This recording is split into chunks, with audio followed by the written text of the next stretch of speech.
মুসলিম বিশ্বের সর্ববৃহৎ মিলনমেলা পবিত্র হজের দিনক্ষণ এগিয়ে আসছে। প্রস্তুতি নিখুঁত করার লক্ষ্যে সৌদি আরবের মদিনায় হজ ও ওমরা কনফারেন্সে অংশ নিয়েছে বাংলাদেশ সহ বিশ্বের ১১৬টি দেশ। সোমবার ৩ দিনব্যাপী কনফারেন্সের উদ্বোধন করেন মদিনার আমির সালমান বিন সুলতান বিন আব্দুল আজিজ। কনফারেন্সে সৌদি সরকারের আমন্ত্রণে অংশ নিয়েছে হজ এজেন্সি অ্যাসোসিয়েশন অব বাংলাদেশের প্রতিনিধি দল। সৌদি হজ ও ওমরা মন্ত্রণালয়ের প্রতিনিধিদের সঙ্গে দ্বিপক্ষীয় সভায় আসন্ন হজে বাংলাদেশি হাজিদের মক্কা মদিনায় আবাসন সংকট নিরসন, মিনা মুজদালিফায় তাঁবু সমস্যার সমাধান নিয়ে আলোচনা চলে। ২৮,০০০ হজ যাত্রী এর মুজদালিফা নিয়ে সমস্যা, সেটাও তিনি আজকে খুবই পজিটিভলি কথা বলেছেন এবং তিনি সেটার সমাধান করবেন বলে আমাদেরকে জানিয়েছেন।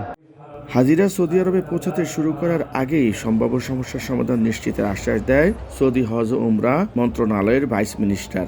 বাংলাদেশ থেকে চলতি বছর হজে অংশ নেবেন ১,২৭,১৯৮ জন মুসল্লি। মোহাম্মদ জাহাঙ্গীর আলম হৃদয়, এখন সৌদি আরব। সানবিট সব দিবে সামাল। সানবিট ম্যাজিক প্রেস ডিশওয়াশিং এর মাথা ঘোরানো সলিউশন।